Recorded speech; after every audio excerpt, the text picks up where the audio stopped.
mechanism of injury, think about that alignment where you talked about the hips being wide. There's that natural lateral pull, and that's the way it's going to happen, especially if you get into some of the positions that we get into sports related, but that's correct. Okay.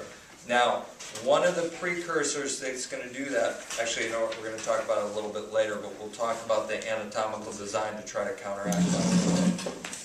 Okay, the last thing is the articularis genu. Okay, small muscle above the knee. Its major function, we have what's called a suprapatellar pouch. It's part of the capsule that sort of sits folded like this.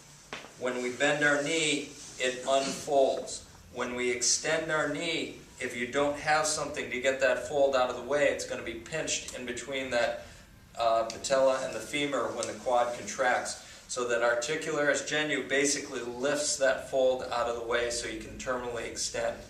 Very important, because if you have a very swollen knee, a lot of times that muscle can get adhered down, or that suprapatellar fold can get adhered down, and if that happens, you're going to have people who have pinching or discomfort when they do this. You take some of the elderly clients, people who have had total knee replacements where their knees are just ridiculously swollen. That's always a cause for restriction, and then people won't be able to fully flex their knee because now you have that restriction above. So it's sort of a forgotten muscle, but an important one to work, and doing this stretch in particular will actually address that. And Where are the attachment points of that, though?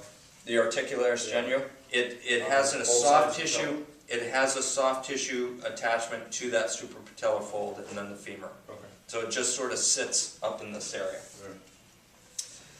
The IT band, iliotibial band or iliotibial tract, whatever you want to call it, it's sort of, it basically is a tendon, and you have to think of it as a tendon. So it is a contractile structure, but it's a slave to the muscles that attach to it, and that's going to involve the tensor fasciae lata, the TFL, all the gluteal muscles in here. It has some interdigitation and common attachment with the lateralis as well as the biceps femoris.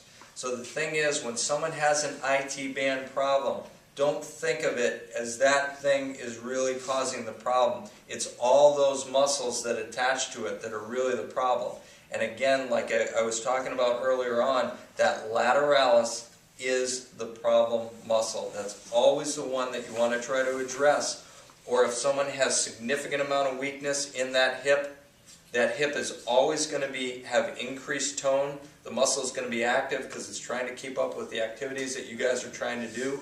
So as a result, they're going to be tight, they're going to be weak, and unless you address that weakness and address some of that tightness, that IT band is going to be tight. All right? And the only time it's sort of an isolated involvement in that IT band is typically with cyclists. They get a friction syndrome. If they tend to be pretty tight and they're cycling through and that band is just sort of frictioning over that lateral femoral condyle, you can get an isolated IT band issue there. Again, it still has to do with some of the tightness and everything, but it's a very isolated thing. Most other times, it's all that muscular issue that's going on. Ladies, line and a compass want to do is make sure that you're addressing the soft tissue, use that foam roll, get that lateral portion of the musculature loosened up. The popliteus, this is also sort of one of those forgotten muscles. It is in the back of the leg, and it attaches medially to the tibia and laterally to the femur. And as we terminally extend, as we lock out our knee, our tibia, lower leg, sort of rocks into this, what we call a screw-home mechanism. It locks by sort of turning laterally, lower leg laterally, femur drops sort of medially, and that's how it locks in place. The mechanism of the popliteus is it actually unlocks that mechanism and flexes the knee. So from terminal extension, it pulls that tibia into a medial rotation, and the femur sort of unlocks laterally, and it flexes. So it's actually a flexor, but it's a flexor from terminal extension. That's when it's primarily function. You can get some irritation if someone, typically it's related to cartilage tears. It can get involved it's not quite as common because most people aren't locked out when they're injured completely.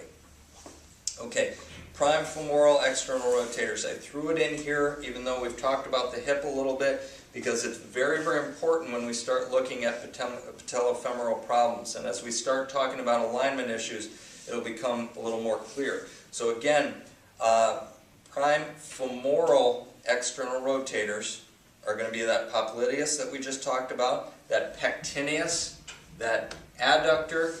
Okay, so its prime movement is adduction, but it does externally rotate our femur as well as flex. So it's a pretty active muscle, very important during sports movements. We have the piriformis, okay, up across the glutes. That's a very strong external rotator as well. And a lot of people tend to be very weak in those glutes, and that's why the piriformis oftentimes is involved. The psoas, okay. A lot of guys who are doing heavy lifting, the psoas gets overactive, the lower abdominals are a little bit weak. Okay, the psoas tries to kick in to stabilize and prevent that leg from dropping in, becomes overactive, and that's where you can run into some problems.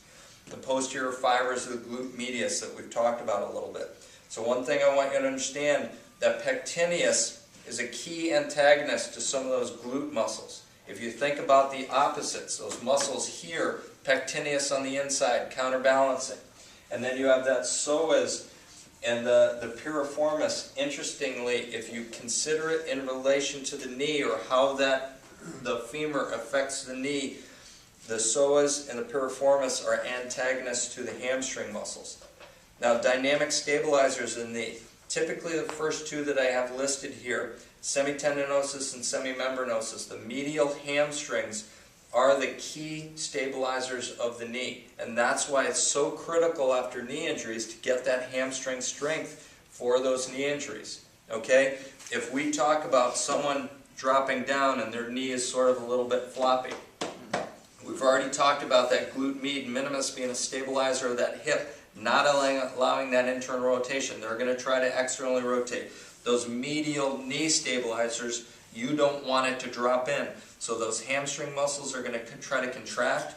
Again, as we do this and we increase that angle, that lateral pull that we just talked about of the quads is going to increase. So now that vastus medialis that's listed here is going to be even more important to try to help with that stability of that kneecap as well as the knee itself. The gracilis, the long groin muscle that comes down here. The biceps femoris and adductor magnus. So why these are important is, again, if you think of how large the biceps femoris, it's our largest hamstring muscle, then you have that adductor magnus, they're on either side of that leg. It's a major stabilizer. They're like rudders of that leg to position your leg.